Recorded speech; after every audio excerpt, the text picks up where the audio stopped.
guys, welcome to the Diwali special episode of Thirsty Thirties. Happy Diwali, guys. Happy Diwali Happy to all of Diwali. you. May this Diwali bring a lot of Joy. love and light in your life. Yeah, So, what is your plan for Diwali? What are you doing? nothing at all. It's a long weekend. I guess it's a 4 days long weekend, but I think I'll be here taking some rest. I'm not going home this time, so yeah, that's the plan. No plans at all. So, do you generally celebrate festivals with your family, or do you, mix and match sometimes with your friends and family? What is the scene there? So I used to celebrate all the festivals. Like we just have like two major festivals, as Vishu and Onam. Most of the time, yeah. All these years, I used to celebrate it with my family, but this time for a change, we all celebrated together, with our friends. So yeah, it was a conscious decision of not going home. So yeah, but it was fun. Yeah, Right? it was definitely fun. Yeah. So, how has your sort of relationship with family and festival has changed over the years? Because you just said that all this time you sort of made a point to go home, and this time you didn't. Is there a particular reason? Did you just want a change? Yeah, actually, I just wanted a change basically because all these years, even though there are like we celebrate a lot of festivals, but again, you know, it's there's nothing much happening there. There's no fun part.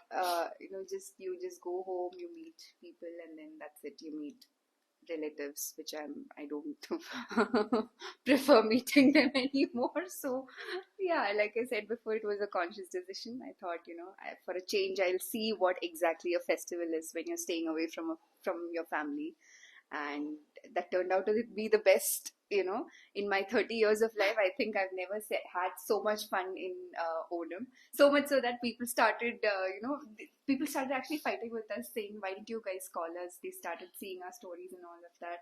It was a fun festival. But yeah. I feel like what you're saying is that over the years, your relationship with your family and what basically family means to you has changed. Like, would you agree or? Exactly. Yeah, because I feel like family for us is a very sentimental word, and so is the word festival. Festival and family sort of come together because it's the time when you get to meet the people you like, and you kind of, I mean, like as in you love and you're affectionate about. That can be your parents, that can be your closest friends. Now, too, we have double versions of every festival, right? Where we sometimes go home and celebrate with our parents, and sometimes we celebrate with our family outside our family.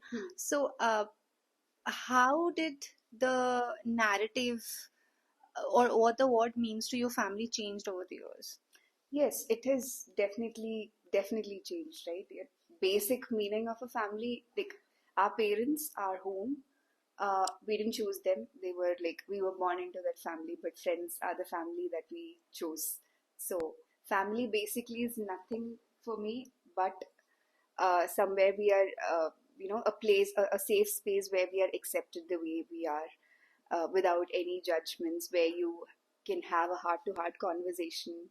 Um, Basically, a non-judgmental zone, where you feel comfortable and all of that. So yeah, the definition has definitely changed. Speaking about family, and you just said that the relationship with your family or just the word family has changed its meaning over the years because you understood that family could be anybody, even your friends who give you that unconditional support and love. Do you think that has anything to do with the sort of parenting we received, or is it supposed to change over the years? Is it a inevitability that you just cannot control? Tough question. Be thrown out of the house after we publish this episode, but yeah, we need to talk about it, right? Yes, I mean, definitely the dynamics have changed over the years because I think when we were kids, our first form, like, we just learn things from our parents, and they were our world, right? We didn't have any other exposure. Even though we went to schools, we didn't have much, exposure or all of that. We just used to talk normal stuff, not like deep things. So even the teachers, they also never taught us Yeah. about life or whatever it is. Mm. So our basic understanding, there were certain rules and regulations that was kind of injected on us since we were kids, and you're not supposed to do that. You're supposed to do this. Like there is a basic guide where I don't know, where we had that kind of rules and regulations, right? But and we thought it's fine, and then we kind of grew up. We separated from our family, started staying away from our family. That's when friends as family came into the picture, right? We started unlearning a lot of stuff which was injected to us when we were kids, and we started realizing that certain things that our parents do, I'm not saying our parents are wrong or anything like that, please do not take me wrong, but there are certain things where certain areas where they're not aware, certain topics or certain areas of life where they don't have any exposure, or they are not in a capacity to teach us, because definitely the internet plays a big role, right? Oh fuck, that guy screamed. Hmm. So, unlike today's parents, our parents didn't have that kind of exposure. So, they basically believed whatever their parents taught them, and then they just transferred it to us. But when we started living separately, we kind of started learning things, started unlearning a lot of stuff. And that is when this gap between we and our parents, between us and our parents started happening, right? We started disagreeing a lot of stuff which was taught to us. We started questioning. So yeah, so that gap, I think everybody goes through that, right? No, I don't think it's just us. Everybody from our generation, especially the millennials, must have gone through that for sure. Yeah, so I think what you're trying to say is that, while parenting is all about creating a structure, right? Because as a child, you need a structure to thrive or to understand how the whole dynamic of the world works. At the same time, what happened is that there's a whole debate about healthy parenting and toxic parenting, where that structure sometimes become almost a suffocating thing, where probably you don't understand the child's wish or the child's nature and what actually helped the child to grow, and you kind of push the things that you think will be better for the child without truly understanding what actually is happening. And the one more thing that I think, our parents didn't really understand that we need to open up to them as well without feeling the need to be punished. Like if we are always thinking that if I say this to my parent I will be punished, then I will not be feeling like opening up to them anymore. And that's where um, a lot of children who comes from very strict household, right, they actually become more rule breakers than others. Definitely. In the later life, right? Yes. Like people you knew in the schools who were like such a good boy or a good girl, and they just grow up to be this, oh my god, some different versions of themselves. Yeah. So that's what they kind of, when they get that freedom, when they're out of their family, they just kind of misuse it, is what I would say. Because I've seen people, Yeah. and you can't blame them because Yeah. they've been caged since childhood, Exactly. right? So once they get the freedom, they get out of their home, they are like, okay, this is the time I need to do things. But almost most of the time, it's it turns out to be really bad. So yeah. Okay, so speaking of that, I feel like it's already going there, so I have to kind of address that. It's the M word that it's very talked about. That is mental health.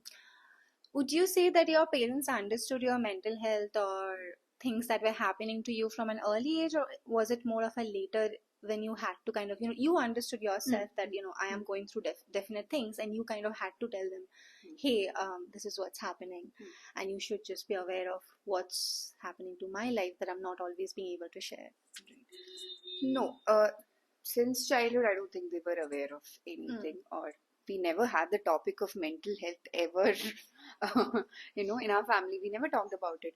But yeah, I had gone through a lot of mental health issues when I was back in my college days. Uh, and I had to go and tell them because there was no other choice. And of course, they noticed, that I was changing terribly. I just stopped talking. I couldn't, come out of the room. All that kind of face was there. So they understood that at a very later stage when I went and told them, because I had no other choice, because that time I was living with my family. I Yeah. didn't have friends around me. Yeah. So I had no other choice. So I went and told them. So they understood that.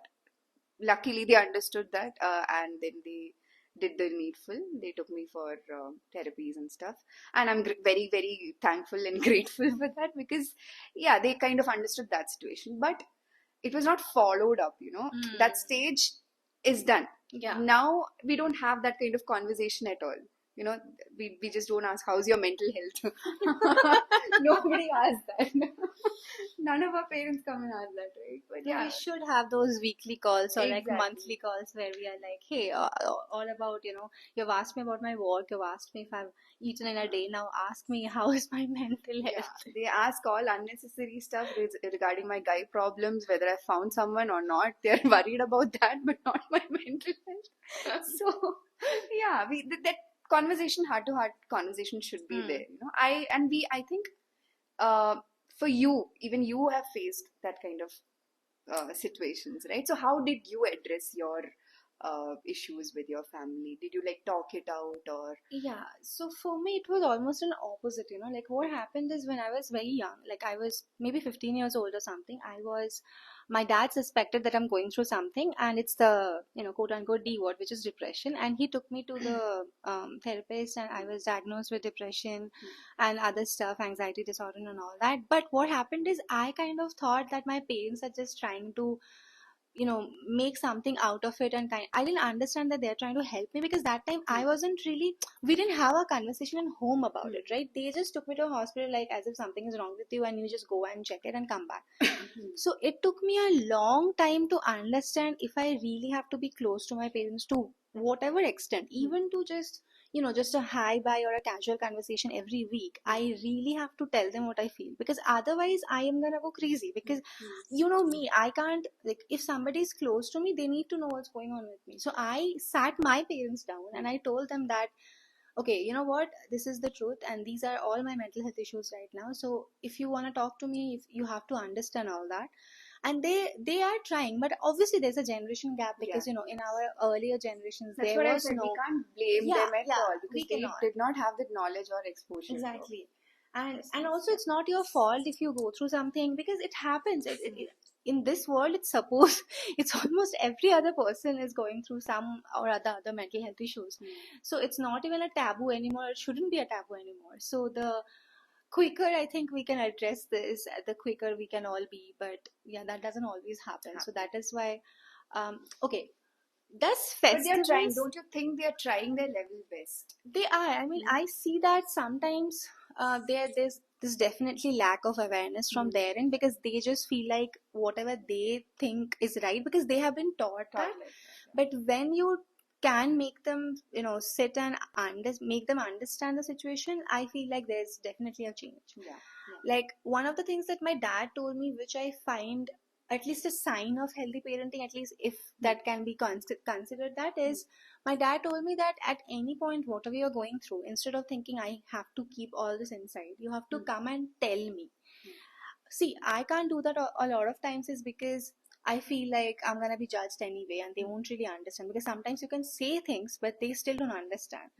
But at least I like the effort that it's happening. So now that you have talked a lot about mental health and toxic parenting, I just want to know, these childhood comments or childhood traumas shapes, and do you believe that it shapes an individual? Oh, 100%.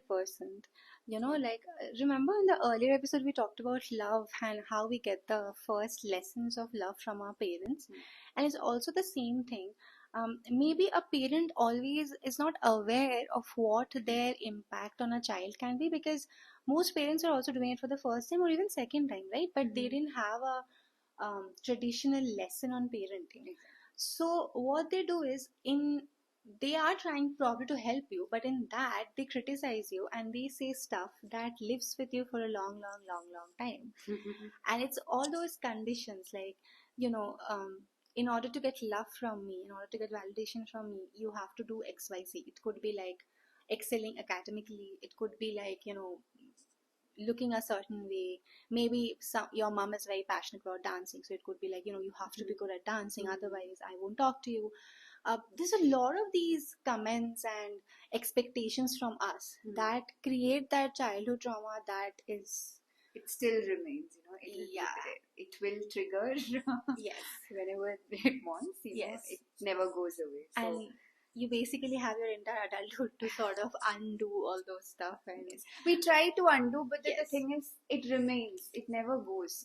That's what I'm saying. That mark will always remain. yeah, it's a brain mapping, so it Things generally might stays. change with your parents. You might be, very closer now, but it might get triggered Yeah. sometimes. So it takes an active effort to work through those, and and even then it completely doesn't go away for sure, but then you have to kind of take an active effort, and it's not really always possible when you're also dealing with other stuff, because you just want that sort of, what, please guys understand.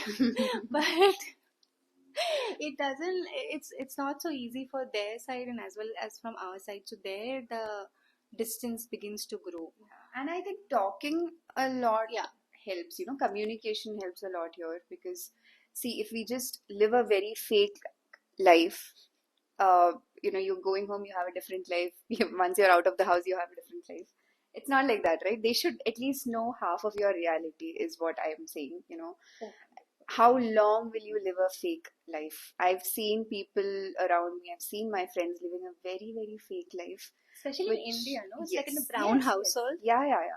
They live a very fake life, and it breaks my heart to see that. Even we were there once. But trust me, talking it out and just showing, at least I'm not saying that you have to be 100% filter free in front of your parents, and none of us can. Let's give it up. I mean, even our parents know that, so that's not a problem. But at least they should know 80%, 90% of your reality, of what you are, of what you want to be in your life, what is your thinking. For that, you need to talk to them. To So freedom, like I say, like people who are caged from childhood, freedom is not given to someone who keeps quiet. You need to ask for your freedom, and you actually need to stand up for yourself, and talk to them that this is my life, this is what I want to do. Definitely it'll be difficult. I mean, it'll be a difficult phase in the beginning, because you have to go through a lot to make them understand. But I'm sure, if you have a heart to heart conversation, it will happen. The growth will be, I mean, the process will be a little slow, but you will be there once. So I, like, personally, we don't want to live a fake life at 30 years. I mean, I tell my parents everything now. Everything. I mean, at least 90% of the thing I tell them, because there's no point in lying to them. And that age has gone where we used to secretly lie to our parents and do stuff. It's gone now. We don't want to lie. This is the reality. This is my reality. You have to accept it the way I am, unless and until you're doing real bad things. I think leading a double life where you are sort of lying to your parents, because lying is the right word, come on, and because you don't have any choice either, because they don't understand your truth and you can't really tell them because you think that you'll hurt them. It causes a distance, and it also causes an impact in you that will never go away, because you truly feel that, okay, the person that I am, my authentic self, my parents will never get that. So that creates a lifelong barrier, and trust me, it's not even about parents. It creates an impact on you that will never go away, right? So Your mental peace. yeah, and I have seen people who do this, compartmentalization is the word, right? You are sort of just not telling them what's going on with you, or you're just creating this version of you that does not really exist. And over the years, they feel this need to constantly perform, which is exhausting. Right. Right, because living this life is already a lot of, we have responsibilities as an adult, and we don't want one more thing to the plate where we have to live this double life, which is exhausting. Which makes me ask you this question. um I'm pretty sure I know people even in their 30s who feel like they can't really portray their true selves to their parents, and I'm pretty sure you were there at some point. Was it a conscious decision to change it and kind of stand up for yourself, or was that almost a necessity because you felt like there is no other way, like it's suffocating me? Like, that's what I mean. I felt it like I didn't want to live a fake life, to be honest. So I kind of made them understand that this is what I am. I know you have a lot of expectations, other Yeah. expectations from me, but I am like this. This is what I am, and you have to accept it the way I am. So that is what I talked to them, and I think after a certain point, they kind of understood. That fine. I mean, let her live the life that she wants. So that's why you need to talk. How was it addressing patriarchy with your own parents? Because um, It's a tough. I mean, we can just come and say things like this. It's never easy. It is never easy at all. I mean, especially when the gender yeah, plays a major role here. yeah. You are a girl. You're a Yeah. woman. You're And supposed to live in a certain way. and I feel like some of our older generations, mothers and aunts and all, they wear patriarchy almost as an armor. Like, this is the only thing that validates me because I'm a good girl, I'm a good wife, as long as I follow all the expectations of patriarchy that I'm supposed to. So when they see us changing that, they feel threatened almost, that how are you questioning it? I do you not want to be a good girl? And what's more interesting to me is that even I see my own mother, she is questioning patriarchy now after all these years of. My mother is somebody who would never curse, like she feels like even cursing is a bad thing because good girls don't curse, right? But now that she has reached an age where she's seeing that patriarchy is not really helping her anyway and it has never done it, now she is in this double boat. Like, she still can't come out of it because that has been her sort of education all her life.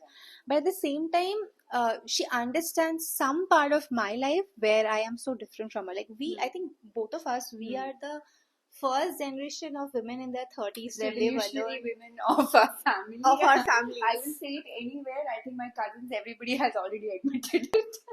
Yeah. They. So yeah, we are the change. So Yeah. kind of. So it's confusing to our parents because obviously they haven't seen that, right? Because we don't have these role models, in front of us from our sort of family.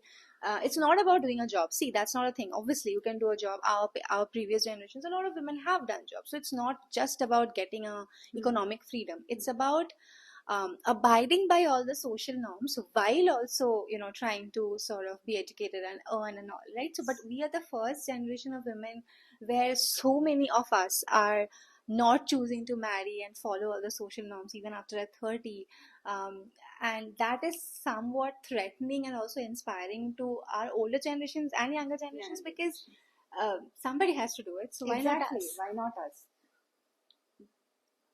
Yeah, that also happens. So it's like be the change that you want to see. That's Yeah. it. I mean, if you are not changing, I mean, if you also had an option to follow whatever they passed on to you, right? But you choose not to. So because it will be helpful for the upcoming generation as well. If you continue the same way, I mean, it's not going to go anywhere, not going to help anybody. So we have to be the change. Yeah. Speaking Yeah. of our generation, do you see that our generation has sort of more healthy parenting techniques, or has it not changed? Like, because I'm pretty sure some of our friends have already become parents, right? No, they are much more aware Yeah. of things because technology. Yeah, let's put it on technology. Yes, I mean they have a lot of places where they can learn things from.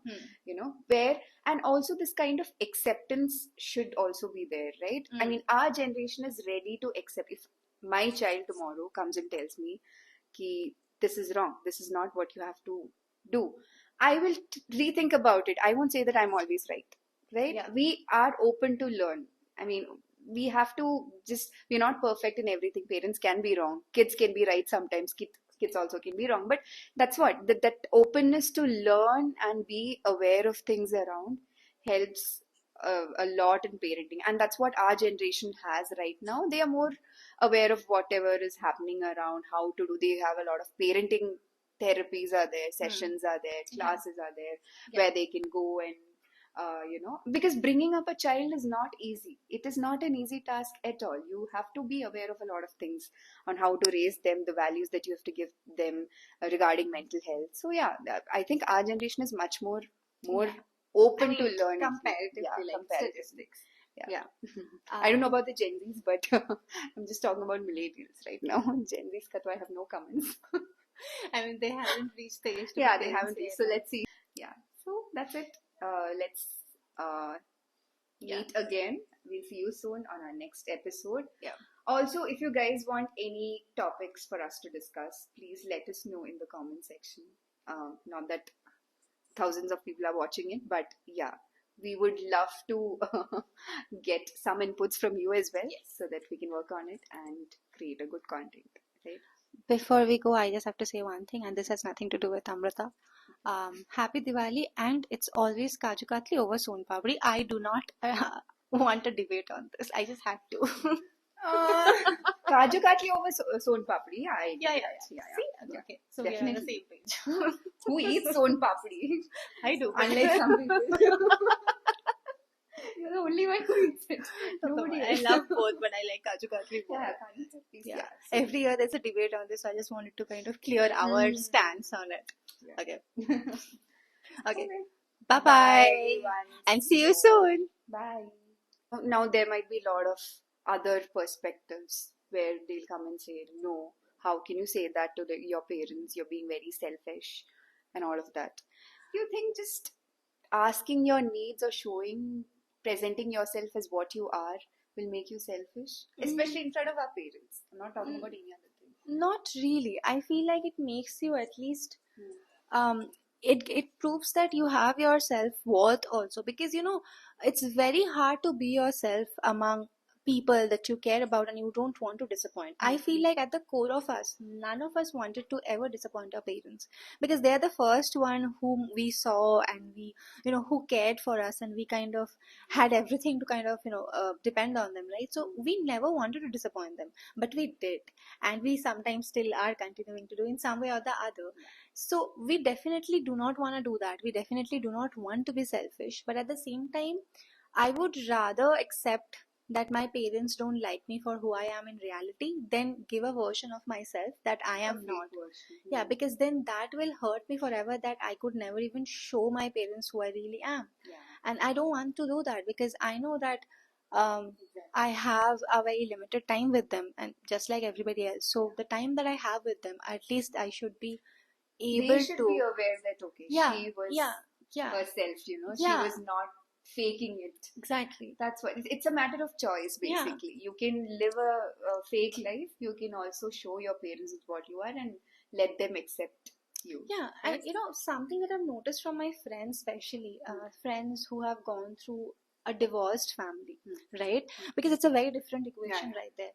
And I have seen that those are the kids who had this tendency to even like go and do bad stuff right after the divorce, because they just wanted their parents' attention. They just wanted their parents to see them just like we want our parents to see us for who we are. And because it doesn't really happen, they had to do stuff to get their attention, like, hey, look at me. And it's so heartbreaking to think about it, but that's what happens. Whenever a parent decides to do something, the one person and the person that affects the most is the child, be it whatever. It can be something good or bad in any way. Your child will always be the first one to get affected. Whatever you teach them, whatever you put them, put the shackles in. So you need to be careful about what you do, and sometimes telling that to parents can be hard, but you have to do it anyway. So we have done our part. So that's what. So if you don't get that love and attachment from childhood, you tend to take it, accept it from anywhere. Just kahin se bhi, you get it from, acha ye de raha hai mujhe attention, theek hai, I'll go here. You start settling for less. I mean, bare minimum, because you haven't got that kind of love and attachment from your parents, and that literally fucks up your relationships. Right? I mean, it fucks up. I mean, I don't know how to explain When's it. the last time your parents said, I'm proud of you? I understand that in probably brown households, in Indian households, it's very hard to hear. I get this. But that's another thing, because this validation that I'm most talking about, if we would have got that from the beginning, I'm pretty sure we would have turned out to be a different person. And the first boy who would show us attention, and we know that this is not a good person. You love me, okay, I'm not getting it from anywhere else, so I'll choose that. And then you fall for something really bad, and it just fucks up your entire life, and that continues. Yeah, exactly. That cycle continues until you accept that. Yeah, like until you understand that where is it coming from? Why do I settle for so less? Like, why is my standards on the ground, girl? And and it's not just about relationships. I'm saying about friendships as well. Where you friendships. I'm saying it's the best thing that you can have if you have right friends. But you also forget to set your boundaries with them, because you just start accepting whatever they say, whatever. Because I'm getting attention from 100 places, but not my family. So I would rather go here, even if this is wrong, right? So that's what, like, it just completely takes a toll on your mental health, your entire relationship with your friends, your partner, everything. And until you're aware that. So I feel like the most constructive part of our life, which is from the puberty, like your teenager years to this 20 and your late 20s, it's a long journey, and a lot changes, and a lot can change based on your relationship with your parents. I have seen young child literally run away from their house because of their parents, and how they didn't understand the child or their pain. And that's so heartbreaking to think about, right? Because they didn't have to do that, the child didn't have to do that. The parents also felt bad, obviously, because if you are seeing something like that, your own child is not in your house anymore, you would feel bad. But why did it happen? That's where it's just that lack of understanding from both the sides. And in this case, the child can't really understand, because it's when you're a teenager, you have a lot of emotions. You don't know any better, and if a guy from random place is coming and giving you attention and making you saying all the stuff that makes you feel good, you would go for it. And that's where the problem begins. Right. So let's not be, at least to the people who are seeing it, I think they're of the same generation as us. Our parents are also seeing it. Okay. Hi, Mama. I don't think we're going on. We are definitely getting a call from both our families right after we publish this. How much can we cut, actually? That's okay. Okay, anyway, everything is fine. Do you think we can be good parents? Yeah, someday. I feel like the fact that we are asking ourselves if we can be good parents is the first step, because that means that we are trying to be aware of what are the qualities we need, and that's always the first thing that you need in doing something. Right. The fact that you're eager to learn shows us that we're on the right path. Yeah. We are ready to accept that we might be wrong sometimes. Yeah. We are mostly wrong. It's fine.